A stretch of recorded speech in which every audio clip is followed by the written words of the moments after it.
However, the mechanics are pretty much the same for the other stuff. Stay in your legs. Keep your elbows up.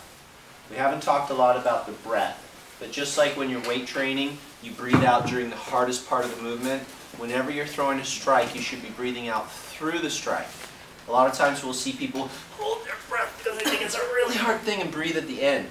Well, that just tightened up your whole body, slowed you down, it interfered, it makes you tired quickly. So, you breathe through stuff. If you're throwing a combination, 3 techniques, you'd actually have 3 mini breaths.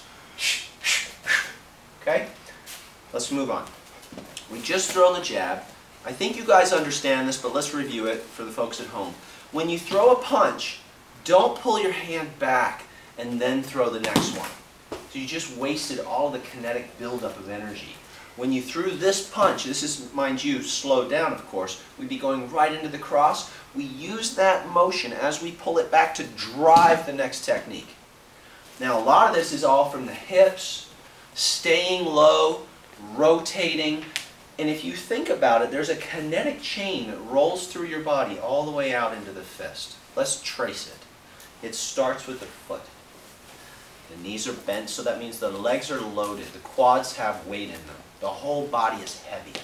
I can push from the earth underneath. I can drive power. The first movement is to rotate the foot. Now, the foot will complete rotation later, but there's a little rotation at first. The knee starts to come into alignment with the body, and then that engages the hip. As soon as the hip starts to engage, I use my transverse abdominis, I use my obliques to start rotating my torso. As soon as the torso starts to rotate, then I start to incorporate some of the chest muscles, right? Pushing, push-ups. We've been talking in class a lot about what muscle groups are we using.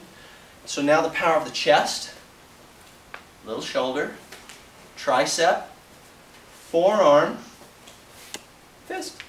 All of that creates an animated sound. It creates a dynamic, powerful, biomechanical movement. And that's just the body mechanics. We didn't even talk about the breath. Breathing through the target. Not on the surface. I'm not hitting here. I'm going through. Visually driving through this guy. Energetically, I see a lightning going through my body. Bruce Lee talked about the chi power. You start integrating all of that together, you have a very dynamic movement. So we've just thrown the jab. Good body mechanics, nice and low, hands are up. Here they go. Kinetic chain, breath, and visualization. And you can see the movement. It's snappy. You don't want to get hit by a good cross. You hit right in the center. Should sound like a freaking gun going off. Hit right with the right knuckles.